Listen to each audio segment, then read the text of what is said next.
الشيطان الرجيم بسم الله الرحمن الرحيم رضينا بالله ربا وبالإسلام دينا وبمحمد نبيا ورسولا ربنا زدنا علما وارزقنا فهما ربنا اشرح لنا صدورنا ويسر لنا أمورنا واحلل عقدة من ألسنتنا يفقه أقوالنا سبحانك لا علم لنا إلا ما علمتنا إنك أنت العليم الحكيم فأحييكم تحية إسلامية وتحية الإسلام هي السلام السلام عليكم ورحمة الله وbarakatuh.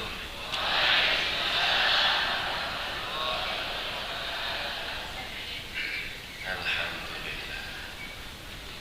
Sehat sedaya Bapak Ibu. Kalau sehat, cobi jawab salamnya lebih semangat. Assalamualaikum warahmatullahi wabarakatuh.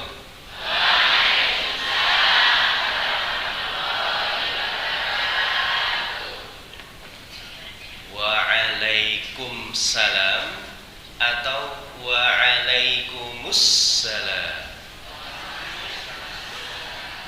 A atau B? Kok mboten mantep A napa B? A waalaikumsalam, B waalaikumsalam. A atau B?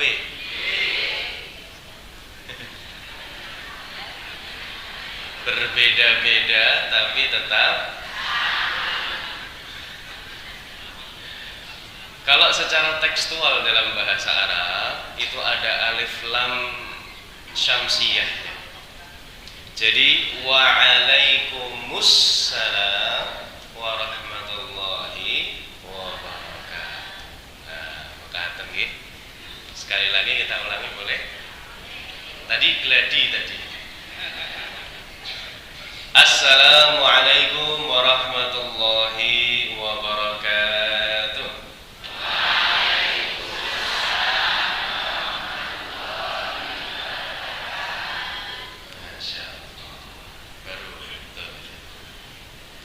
Alhamdulillahi Rabbil Alamin. Alhamdulillahi bari'in nasam wa khaliqil lawhi wal qalam. Ahmaduhu ta'ala ala ma azda wa an'am. Wa ashhadu anna nabiyyana Muhammadan abdullah wa rasuluhu al-hadi ila sabilil aqwam. Alhamdulillahilladzi bi ni'matihi tatimmus shalihat wa bi taufiqihi tatahaqqaqul ghayah wa huwa alladzi ja'ala hadhihi ad-dunya daral imtihanat wat tajribat wa ja'ala al-akhirata daran ni'am wal maladdah. Asyhadu an la ilaha illallah wahdahu la syarika lah wa asyhadu anna nabiyyana Muhammadan abdullah wa rasuluhu la nabiyya wa la rasula ba'dah. Amma ba'du fa ya ibadallah, usi nafsi wa iyyakum bitaqwallahi azza wa jalla. Haitsu qala tabaraka wa ta'ala fi kitabihil karim, a'udzu billahi minasy syaithanir rajim. Wa may yattaqillaha yaj'al lahu makhraja wa yarzuqhu min haitsu la yahtasib. Wa may yatawakkal 'ala Allahi fa huwa hasbuh. Amma ba'du. Bapak Ibu sekalian yang dirahmati Allah Subhanahu wa taala, pagi ini kami mulai dengan suatu ayat. Qala Allahu fi kitabihil karim, a'udzu billahi minasy syaithanir rajim. Wa may yattaqillaha yaj'al lahu makhraja wa yarzuqhu min haitsu la yahtasib. Wa may yatawakkal 'ala Allahi fa huwa hasbuh. Allah pernah berkata dalam surat At-Talaq ayat 2 sampai 3, penghujung ayat 2 dan permulaan ayat 3. Barang siapa yang bertakwa kepada Allah Subhanahu wa taala, yattaqillah, yaj'al lahu makhraja. Allah punya janji-janji untuk siapa mereka yang mau bertakwa kepada Allah. Satu, yaj'al lahu makhraja. Makhraj niku napa makhraj? Kalau Bapak Ibu belajar tajwid baca Quran, makhraj itu apa? Keluarnya niku lho, makhraj. Berasal dari kata kharaja yakhruju yang artinya keluar. Makhraj itu berarti jalan keluar. Maka janji Allah bagi orang-orang yang bertakwa, satu, Allah akan senantiasa mengadakan baginya jalan keluar dari apa? Dari segala macam permasalahannya di dunia. Satu. Kedua, wa yarzuqhu min haitsu la yahtasib. Dan Allah akan berikan dia rezeki dari arah yang tidak disangka-sangka. Itu bagi orang yang bertakwa kepada Allah. Ayat ketiga menyebutkan wa may yatawakkal 'ala Allah. Setelah bertakwa kita tentu bertawakal kepada Allah. Tawakal niku napa Bapak Ibu? Serah, pasrah, menyerahkan seluruhnya kepada Allah. Maka fahuwa hasbuh. Maka Allah sendirilah yang akan mencukupi segala keinginan dan kebutuhannya. Jadi sebetulnya hidup manusia cukup dengan dua itu, takwa dan tawakal. Maka marilah kita mulai pagi hari yang luar biasa indah ini dengan senantiasa meningkatkan kualitas ketakwaan kita serta bertawakal penuh kepada Allah Subhanahu wa taala. Dan alhamdulillah patut kita syukuri, kita pagi hari ini masih diberikan begitu banyak kenikmatan oleh Allah. Termasuk nikmat sehat. Ini saya lihat sehat-sehat seluruhnya nggih. Alhamdulillah. Mboten wonten sing pucat. Karang tasih tanggal 6. Ada yang flu Bapak Ibu? Enggak ya, alhamdulillah. Sehat hanyalah satu nikmat dari sekian banyak kenikmatan yang diberikan Allah kepada kita. Nikmat iman, nikmat Islam, nikmat ihsan, nikmat sempat, nikmat kuat, nikmat keluarga, nikmat, dan begitu banyak nikmat Allah yang mungkin diberikan kepada kita. Wa in ta'uddu ni'matallahi la tuhsuha. Seandainya kalian mau menghitung-hitung jumlah nikmatku, maka tidak akan mungkin bisa. Ada suatu hadis pernah menyatakan demikian Bapak Ibu, apabila seluruh manusia ini berkumpul pada suatu bukit, kemudian menyatakan seluruh keinginannya, jadi semua manusia di bumi berkumpul pada suatu tempat, kemudian menyatakan keinginannya semuanya. Saya pengen ini, saya pengen ini, saya pengen ini. Kemudian Allah Subhanahu wa taala mengabulkan seluruh keinginannya tersebut, maka niscaya tidak akan mengurangi sedikit pun dari kekuasaan Allah, kecuali hanya seperti jarum yang dicelupkan ke dalam air, kemudian diangkat, satu tetes air itu sedemikian apa yang Allah kabulkan kepada mereka. Jadi sebetulnya kita ini sungguh sangat amat kecil di mata. Maka tidak patut bagi kita untuk sombong, menyombongkan apa yang kita miliki, menyombongkan apa yang kita kendarai, menyombongkan apa yang kita kenakan saat ini. Tidak pantas sedikit untuk menyombongkan hal itu. Maka dari itu perbanyaklah syukur kepada Allah. Alhamdulillah. Sudah bersyukur Bapak Ibu hari ini? Sudah berdoa pagi atau belum? Ampun. Allahumma bika asbahna wa bika amsayna wa bika nahya wa bika namutu wa ilaikan nusyur. Doa pagi. Salawat dan salam semoga tetap tercurah kepada junjungan kita, Nabi besar kita, Nabi Abu Muhammad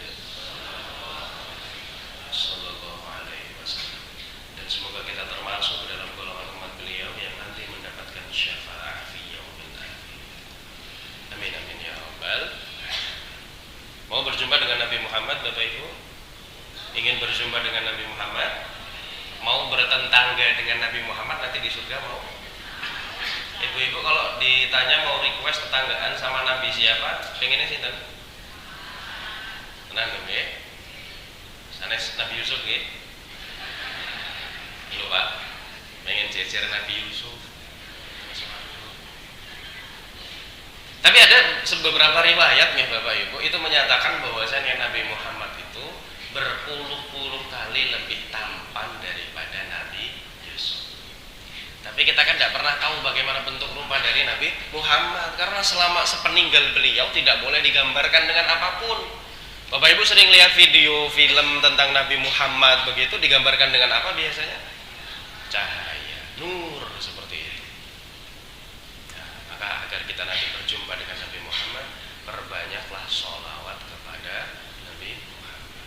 Sholawatan lumian sih. Bapak Ibu, atas biasa nih Bang, kita bersolawat bersama-sama untuk membuka hari ini dan mengenang jasa-jasa dari Nabi Muhammad SAW. Sallallahu ala Muhammad sallallahu alaihi wasallam sallallahu ala Muhammad sallallahu alaihi wasallam sallallahu ala Muhammad sallallahu alaihi wasallam sallallahu ala Muhammad sallallahu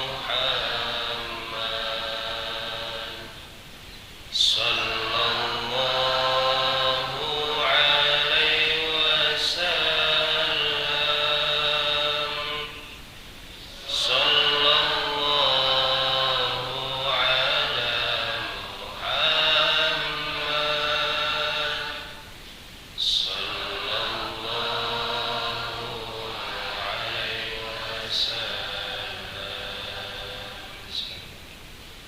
sallallahu ala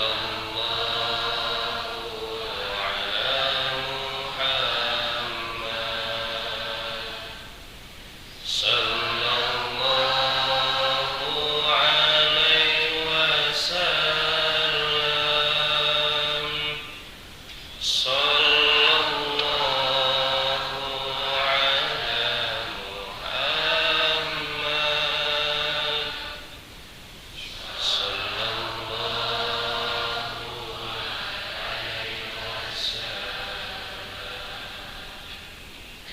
Allahumma shalli ala Muhammad wa ala ali Muhammad. Mencintai Nabi Muhammad adalah salah satu bentuk juga kita mencintai Allah Subhanahu wa taala. Kata Allah seperti ini, "Qul in kuntum tuhibbunallaha fattabi'uni yuhibbukumullah wa yaghfir lakum dzunubakum." Allah berkata, "Qul," katakanlah ya Muhammad kepada para umatmu itu, "in kuntum tuhibbunallah," seandainya kalian itu mengaku-ngaku cinta kepada Allah, fattabi'uni, maka ikutilah aku, ikutilah Nabi Muhammad. Setelah mengikuti Nabi Muhammad, yuhibbukumullah, maka kita akan dicintai balik oleh Allah. Wa yaghfir lakum dzunubakum, ketika Allah sudah mencintai kita, pertama kali yang Allah beri sebagai hadiah cintanya adalah yaghfir lakum dzunubakum, napa niku? Diampuni dosa-dosanya. Itu hadiah pertama Allah ketika Allah cinta kepada seorang hamba, diampuni dosa-dosanya. Maka dengan mengikuti khitbah Nabi Muhammad SAW, ini bentuk kita cinta kepada Allah dan berharap mendapatkan cinta balik dari Allah. Senang napa mboten Bapak Ibu kalau cinta kita itu terbalaskan? Senang atau tidak? Kalau cinta bertepuk sebelah tangan itu sakit atau tidak? Nate ngerasakin apa Bu? Bertepuk sebelah tangan itu pripun? Ngeten iki nggih. Tidak bunyi ya.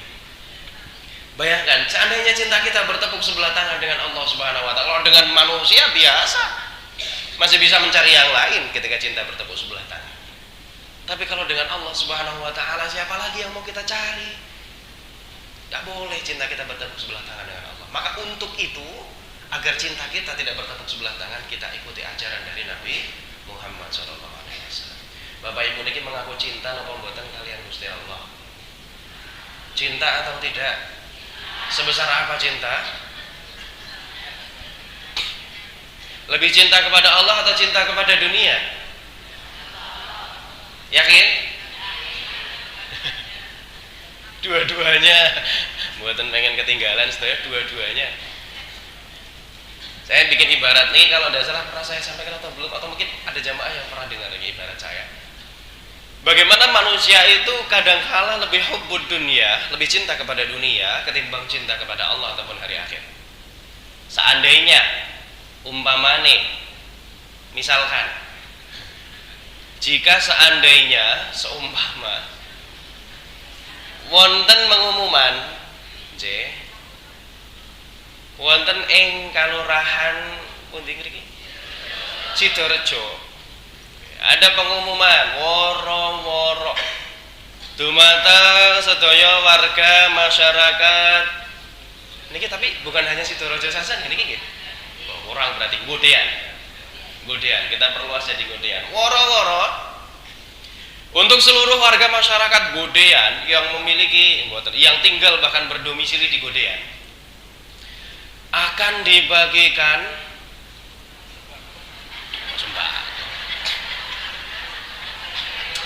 sembako terlalu cemen, terlalu remeh sembako. Akan dibagikan motor Honda Vario 160 cc yang paling baru. Punjul Honda PCX secara gratis di Kecamatan Godean ngriko pukul 4 sore besok, Ahad 14 Januari pukul 4 sore. Jam pinten wau bagi-bagi motornya? Sekawan. Ngenjang ya. Diingat-ingat. Ampun tenanan mriko to. Kula ditukari Pak Panewu mangke kula. Akan dibagikan motor Honda PCX nggih, besok pukul 4 sore di Kapanewon Godean. Barang siapa yang mau datang dari jam 4 sore dan waktunya hanya sampai jam 5 sore, tenggangnya hanya 1 jam. Kinten-kinten Bu, ngenjang wonten kondangan niku di-cancel napa mboten? Wonten acara ajeng plesir nggih, di-cancel napa mboten? Di-cancel. Pak rasah nanti-nanti sesuk sore. Pokoke mriko teng Kapanewon Godean, wonten motor gratis. Ngoten nggih. Kemudian qadarallah wa masya'a fa'ala, besok sore jam 4 niku udan gledhek, angin sak gede-gede. Jeblar. Angin badai, hujan deras, petir-petir kados sonten-sonten wingi niku lho, Bu. Wonten niku, Bu. Wah. Pokoke pun ra karuan. Wit-wit niku do miring-miring wonten niku. Jam 4 sore. Tapi waktunya cuma sampai jam 5. Kinten-kinten. Kula tanget ditrabas napa mboten?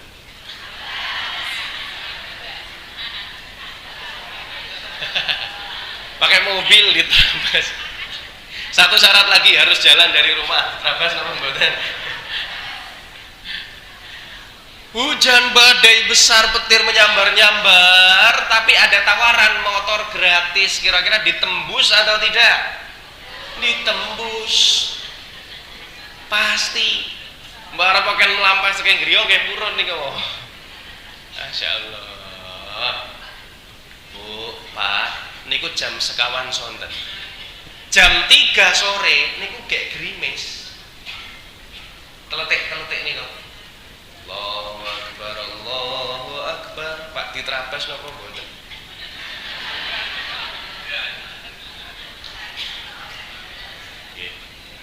Allahu Akbar, Allahu Akbar. Allah manggil kita, hayya 'alas shalah.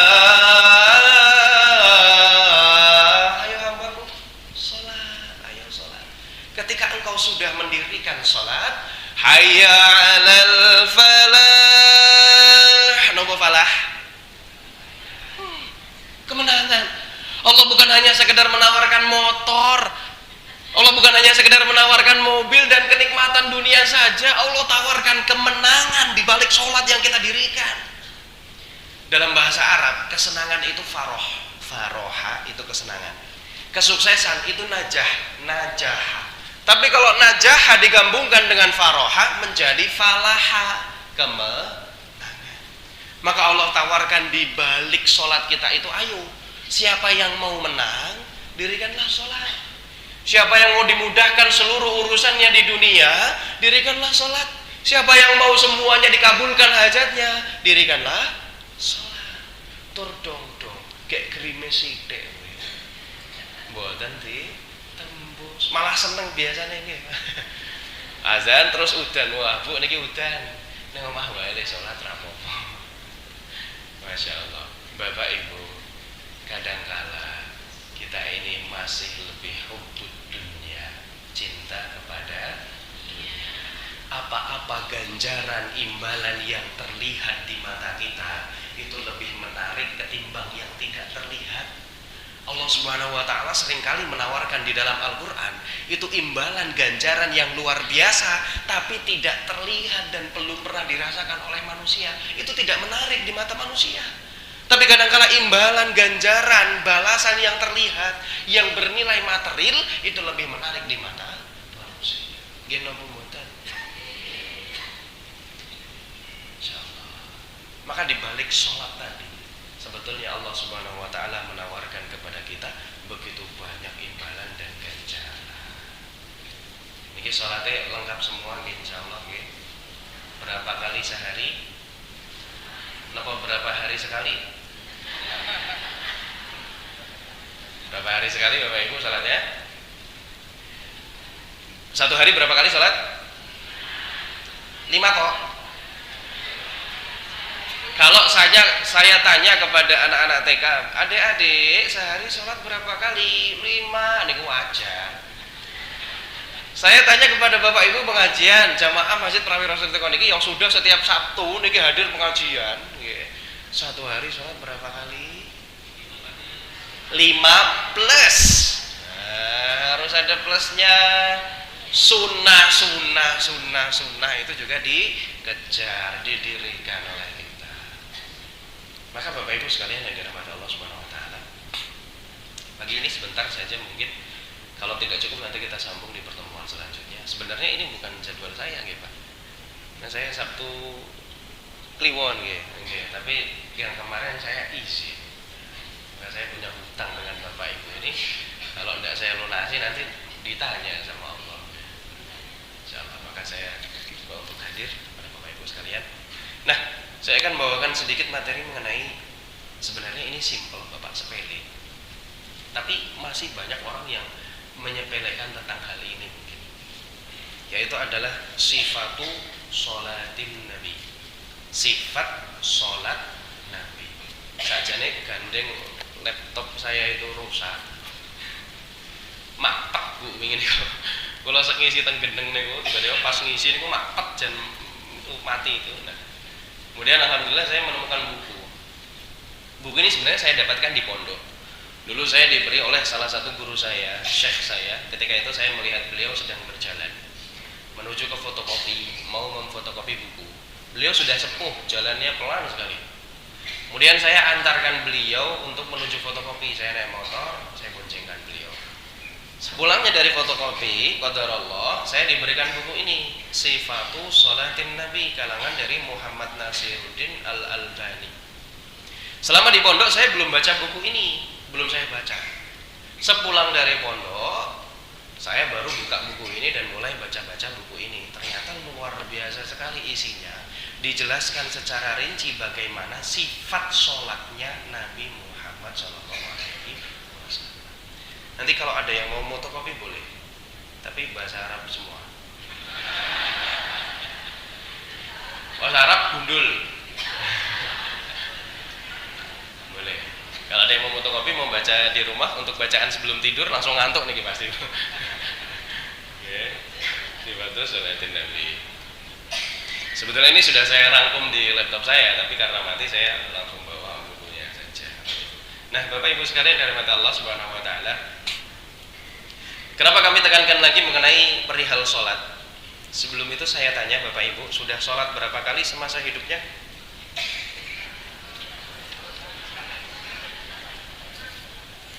Bapak Ibu usia berapa rata-rata Bu? Tang Riki? 27? 72. Kembali ya. Ya, saya lihat di sini rata-rata ya katakanlah 40-50 ya. Tanggung. 60 ya, katakanlah 60 tahun. 60 tahun hidup, satu kali sehari itu sholat yang wajib 5 kali, dikalikan jumlah hari dalam satu tahun 365 hari. Dalam satu tahun kita sholat 1825 kali. Bapak Ibu usianya 60, tapi kan buatan lahir terus sholat buatan ya. Umur berapa sholat dulu Bapak Ibu? 17, 20. Tapi saya yakin Bapak Ibu, di antara yang duduk ini mungkin ada yang baru berhijrah usia 18. Mungkin ada yang baru berhijrah usia setelah lulus SMA. Mungkin ada yang baru berhijrah setelah dia menikah. Mungkin ada seperti itu, J. Karena zaman dulu mungkin, zaman 70, 80 itu masih sedikit yang pakai hijab gitu mungkin. Ya, insyaallah. Enggak apa-apa. Allah tidak sedikit pun menutup pintu-pintu taubat bagi para hambanya. Maka sekarang mumpung masih diberikan kesempatan, kita sempurnakan lagi salat-salat kita. Dalam satu tahun kita sholat 1825 kali. Bapak Ibu usia rata-rata 60 tahun, sholat dari usia 7 tahun lah ya kira-kira ya. Jadi kurang lebih 53 tahun sholat. Maka ini dikalikan 53, jumlahnya adalah 96.725 kali sholat nek sregep. Gampanglah 90.000 sholat. Bu, selama hidup ini sudah berapa kali sholat? 90.000 kali sholat. Bayangkan Bu, munggah midun pen 90.000.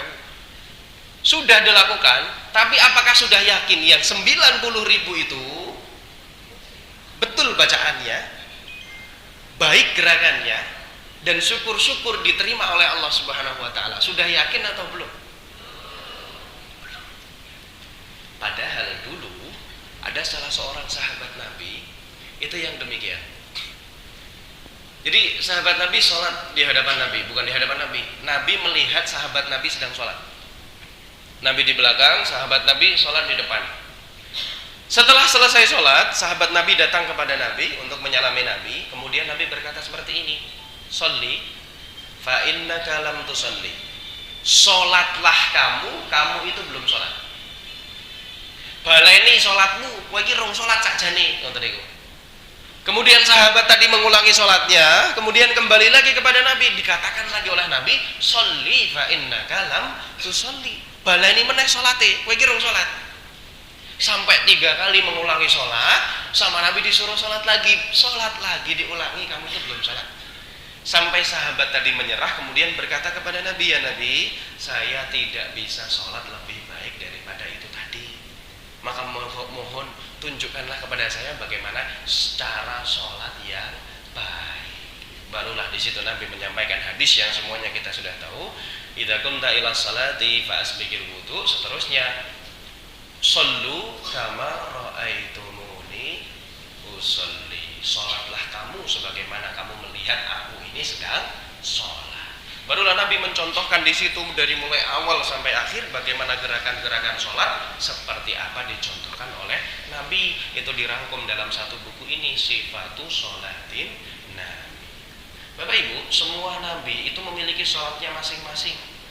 Dari Nabi yang pertama sampai Nabi yang terakhir ada sholatnya sendiri-sendiri. Nabi Ibrahim ada sholatnya, Nabi Nuh ada sholatnya, Nabi Zakaria yang kita tahu di dalam ayat Al-Quran itu nggih, wa huwa qaimun yusolli fil mihrab. Nabi Zakaria sedang berdiri, yusolli, sedang sholat di mihrabnya Maryam ketika itu. Tapi apakah ada yang tahu bagaimana bentuk sholat dari Nabi Zakaria? Allahu a'lam bishawab. Dulu pernah pengen saya teliti sebenarnya itu, tapi belum sampai. Bentuk sholat dari nabi-nabi terdahulu, sedangkan sholat yang kita tahu itu bentuk sholatnya Nabi Muhammad seperti itu. Nah, maka shollu kama ra'aitumuni usolli. Kenapa perlu kita bahas? Karena awwalu ma yuhasabu, nanti yang pertama kali akan dihisab dari amalan-amalan kita adalah sholat. Bapak Ibu percuma, sudah sedekah jutaan rupiah, sudah wakaf ribuan hektar, sudah menaungi ribuan anak yatim, sudah puasa jutaan hari, kalau tidak sholat percuma. Maka yang pertama kali harus kita perbaiki adalah sholat kita. Banyak ulama berkata, perbaiki sholatmu maka Allah akan perbaiki hidupmu. Dan sholat itu adalah salah satu bentuk rasa syukur Nabi kepada Allah Subhanahu wa Ta'ala itu dengan sholat. Pernah dengar hadis ini? Ketika itu Aisyah radhiyallahu anha, sinten Aisyah niku Bu? Istri Nabi Muhammad sallallahu alaihi wasallam.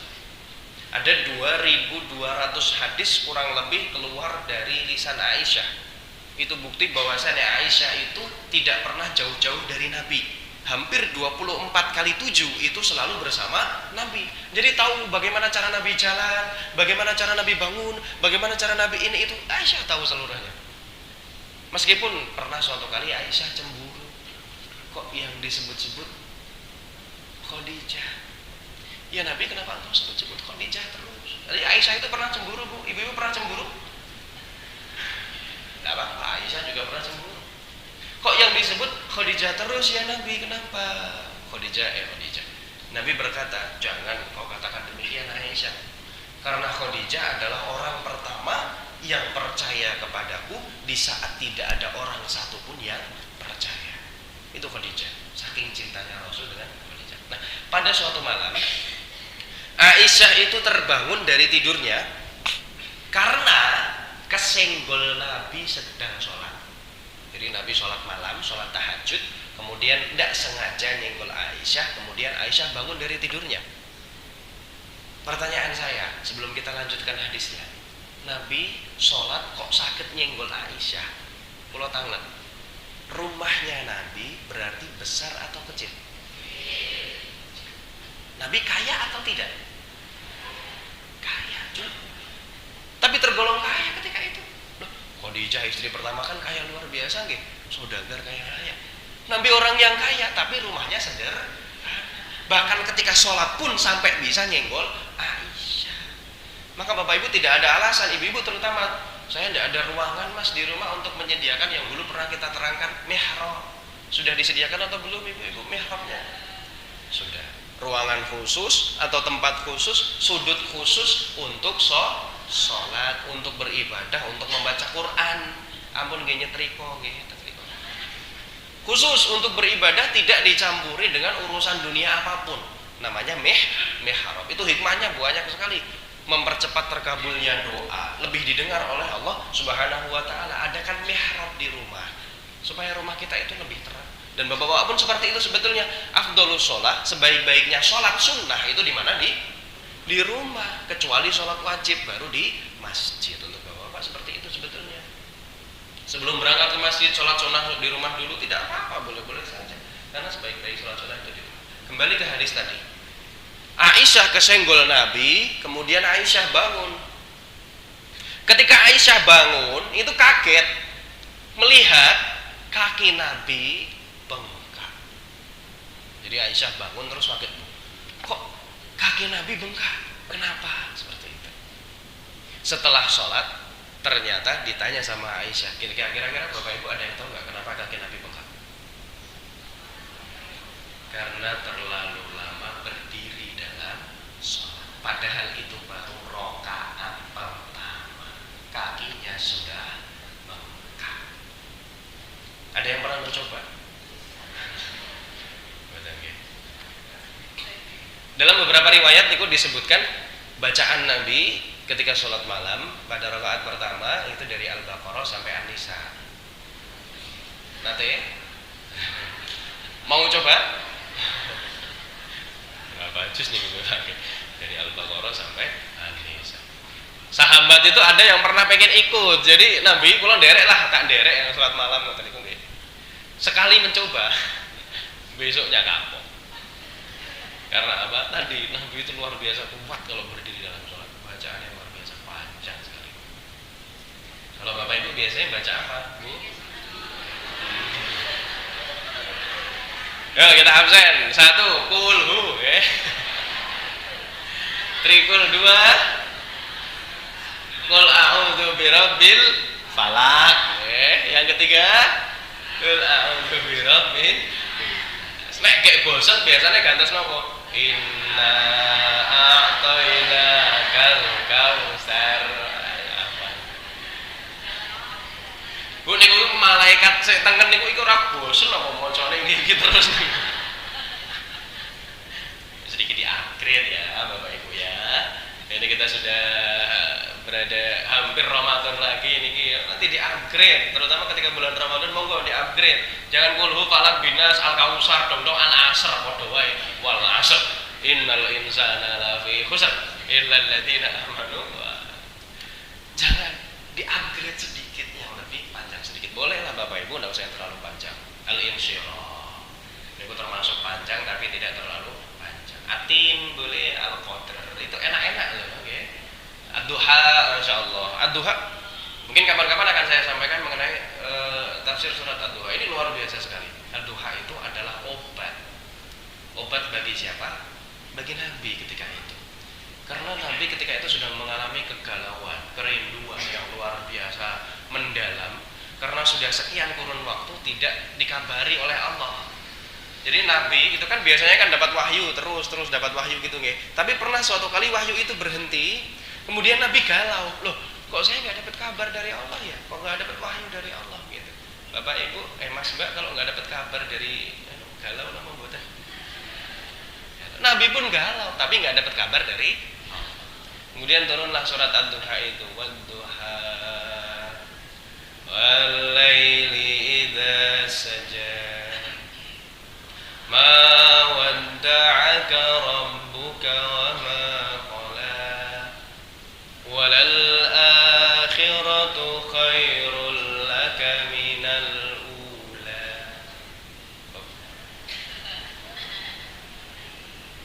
Wadduha kata Allah, demi waktu duha. Waktu duha niku ngenten iki Bu. Ini sekarang waktu duha ya. Enak atau enggak suasananya seperti ini? Cahayanya enggak terlalu panas, menyehatkan, udara masih sejuk. Itu wadduha. Itu menggambarkan kehidupan kita ketika kamu lagi enak-enaknya, seperti itu. Wal-laili idza saja, dan apabila malam telah gelap gulita. Malam kan itu kan sunyi, senyap dan mengerikan. Itu ibaratnya meskipun kamu hidup enak seperti waktu duha, ataupun kamu sedang tidak enak seperti halnya malam gelap gulita, ma wadda'aka rabbuka wa ma qala, sedikit pun Tuhanmu itu tidak akan pernah meninggalkan. Itu obat bagi Nabi Muhammad. Jadi sudah lama nggak dapat wahyu seperti itu sama Allah niku dieling-eling, dirayu. Muhammad, engkau dalam keadaan yang enak ataupun engkau dalam keadaan yang tidak enak, aku tidak akan pernah meninggalkanmu. Seperti itu. Itu juga diibaratkan kepada kita, nggih. Kita sedang enak ataupun sedang tidak enak, Allah itu tidak akan pernah sedikit pun meninggalkan kita. Tapi nanti itu kita bahas tafsir Ad-duha kapan-kapan saja. Ini wae sing penting atas pundi. Nah, itu saja. Bacaan Nabi sholat malam, masyaallah. Kalau niku nek mboten dikirim buku Belanda. Nabi sholat malam sampai bengkak. Aisyah setelah sholat, Nabi selesai sholat, Aisyah berkata kepada Nabi, ya Nabi, alam takun madmuman, alam takun ma'suman. Ya Nabi, bukankah surgamu itu sudah dijamin? Bukankah kamu itu maksum, terbebas dari dosa-dosa? Tapi kenapa engkau masih mau untuk sholat, bahkan kakimu itu sampai bengkak-bengkak? Nabi berkata demikian. Jawaban Nabi pripun Bapak Ibu? Masya Allah, luar biasa adem. Dan saya malu kalau dengar jawaban Nabi itu sebenarnya. Nabi menjawab seperti ini. Bukankah Allah itu tidak senang kalau melihat aku sebagai hamba yang bersyukur kepadanya? Sekali lagi, bukankah Allah itu tidak senang kalau melihat aku sebagai hamba yang bersyukur kepadanya? Okay. Bukankah Allah tidak senang kalau melihat aku ini sebagai hamba yang bersyukur? Berarti kalau melihat aku sebagai hamba yang bersyukur, Allah senang. Kebalikannya kan demikian. Harus Jadi salah satu bentuk syukur Nabi adalah dengan sholat malam sampai kakinya bengkak. Nyuwun sewu, Nabi itu Rasul, seorang Nabi yang mulia. Surganya terjamin, nerakanya tidak mungkin. Masih sholat malam sampai kakinya bengkak. Bapak Ibu Rasul atau bukan? Nabi atau bukan? Surganya sudah terjamin atau bukan? Nerakanya bagaimana? Allah a'lam bishawab. Seorang Nabi saja meluapkan rasa syukurnya dengan demikian. Sholat. Kok kita disuruh untuk sholat masih tidak mau? Itu berarti malu kalian kanjeng Nabi Muhammad SAW. Seperti itulah bentuk rasa syukur Nabi. Jadi sholat itu adalah bentuk salah satu bentuk rasa syukur Nabi kepada Allah Subhanahu wa Ta'ala. Maka kita bahas mengenai bagaimana sifat sholatnya Nabi Muhammad Sallallahu Alaihi Wasallam. Tapi waktunya sudah habis. Ini baru mukadimah saja 50 menit. Bang ya?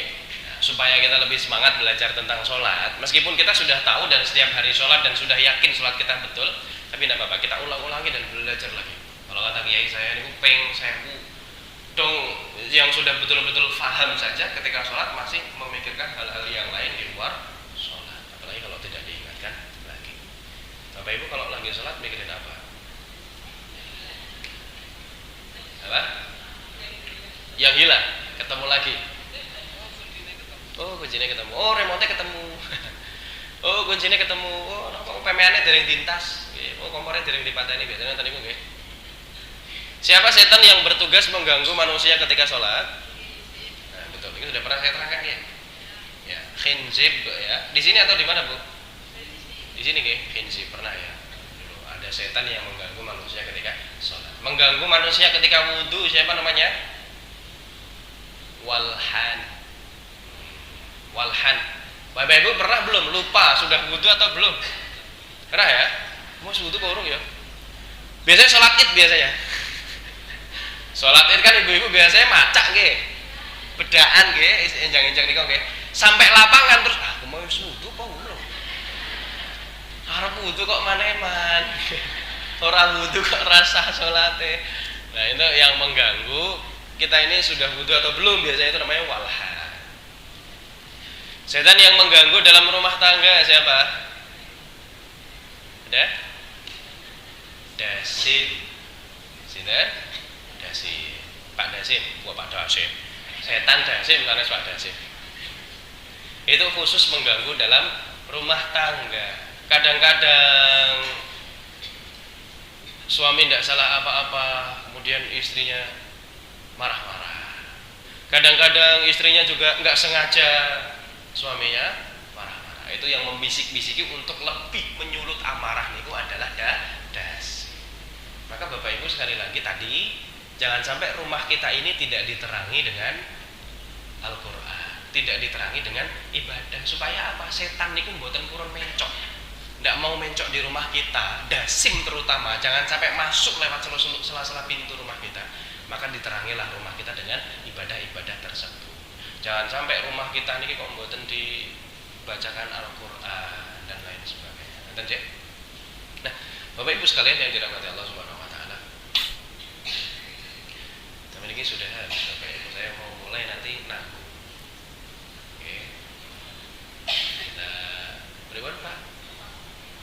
Pokok-pokoknya mawon sebuku ya Pak, pokok-pokoknya berikan. Iya, nanti akan kita jelaskan. Kalau takbir itu boleh seperti ini, boleh seperti ini, mungkin Bapak ada yang sudah tahu. Meletakkan tangan itu boleh di sini, boleh di sini, boleh di sini. Naik dari turun dari berdiri ke sujud itu boleh seperti ini, boleh seperti ini. Dan Nabi pernah melakukan semuanya, itu boleh. Nanti kita akan terangkan satu persatu. Tapi waktu yang tinggal 5 menit ini kita gunakan untuk sama-sama berdoa kepada Allah dan mendoakan seluruh sahabat, kerabat-kerabat dan saudara-saudara kita. Nonton sih Bapak Ibu. Jadi to be continue, bersambung pada kesempatan selanjutnya insyaallah. Ben menyang.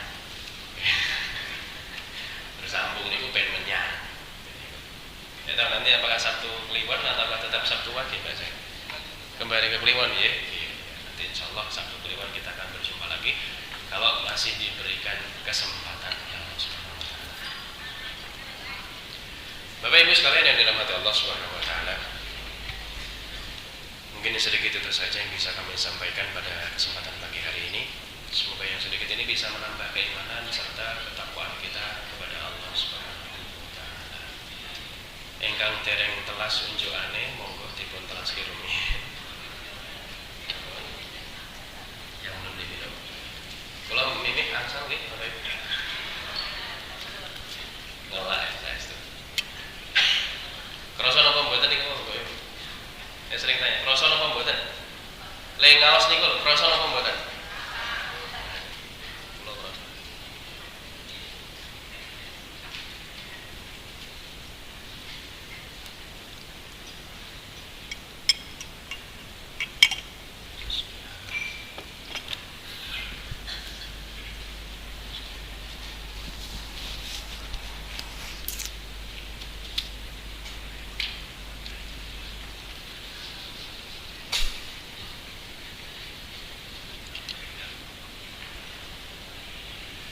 Baik. Kiranya sudah cukup, maka marilah kita tutup bersama majelis ilmu kajian pada pagi hari ini dengan beristighfar seperti biasa. Kemudian kita tutup bersama-sama dengan berdoa bersama-sama nanti setelah itu ya.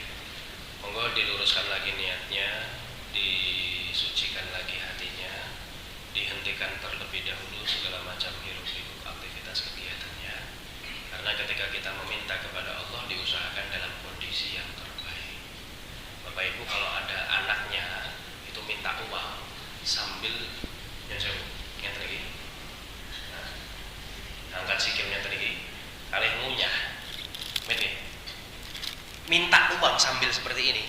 Kira-kira ikhlas nopo mboten nanya sih? Wah insya Allah kok karo. Itu pun kita dengan Allah. Kita meminta dengan Allah pun harus dalam kondisi yang baik seperti itu ya. Monggo beristighfar bersama-sama. Astaghfirullah Rabbal baraya. Astaghfirullah minal khataya. Astaghfirullah Rabbal baraya. Astaghfirullah minal khataya. Astaghfirullah baraya. Astaghfirullah minal khataya. Astaghfirullahaladzim alladzi la ilaha illa huwal hayyul qayyum wa atubu ilaihi. Astaghfirullahal azim alladzi la ilaha illa huwal hayyul qayyum wa atubu ilaihi. Astaghfirullahal azim alladzi la ilaha illa huwal hayyul qayyum wa atubu ilaihi. Allahumma shalli ala Muhammad wa ala ali Muhammad kama shallaita ala Ibrahim wa ala ali Ibrahim wa barik ala Muhammad wa ala ali Muhammad kama barakta ala Ibrahim wa ala ali Ibrahim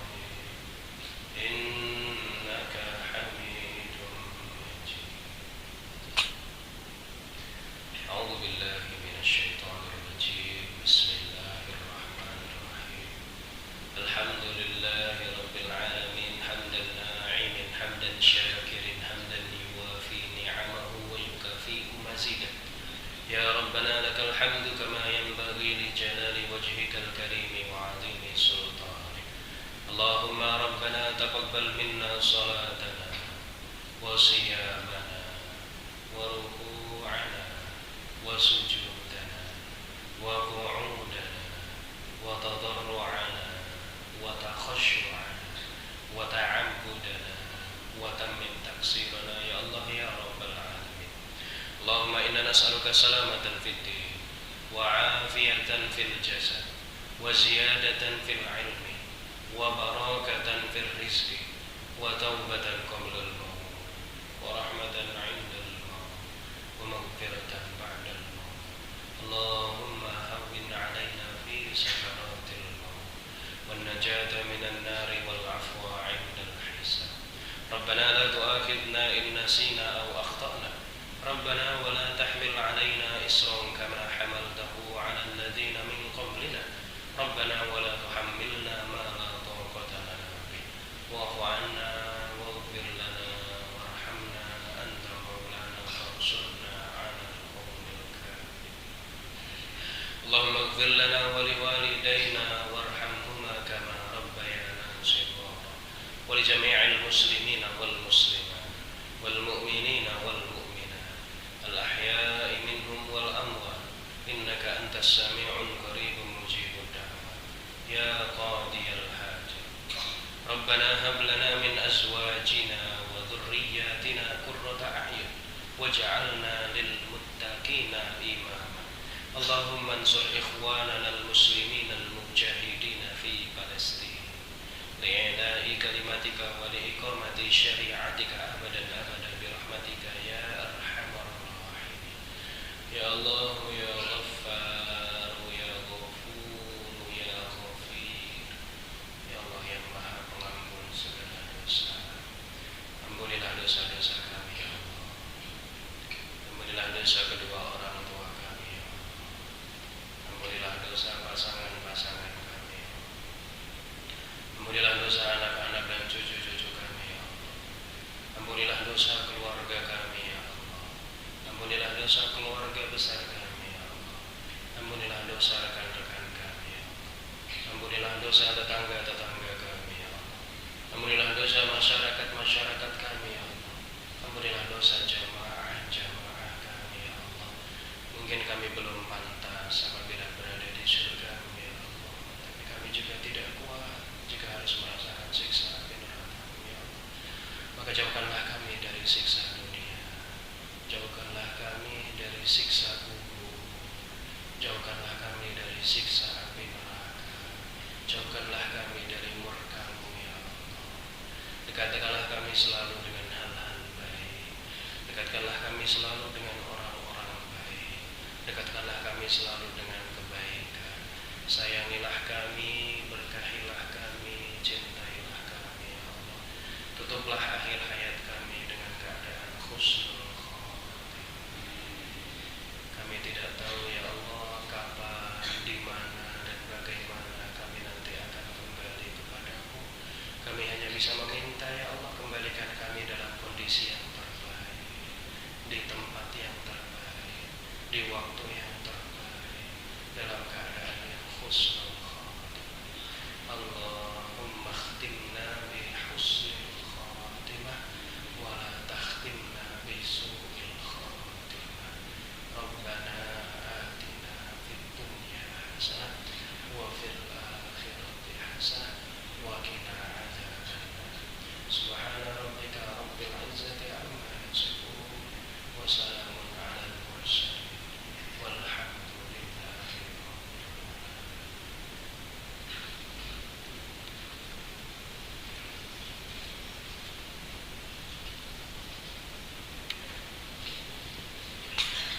Terima kasih Bapak Ibu atas kesempatan yang diberikan. Semoga kita masih diberikan kesempatan untuk bisa bersilaturahim dan berjumpa kembali di pertemuan yang akan datang insyaallah. Syukran ala kulli ihtimamikum wa billahi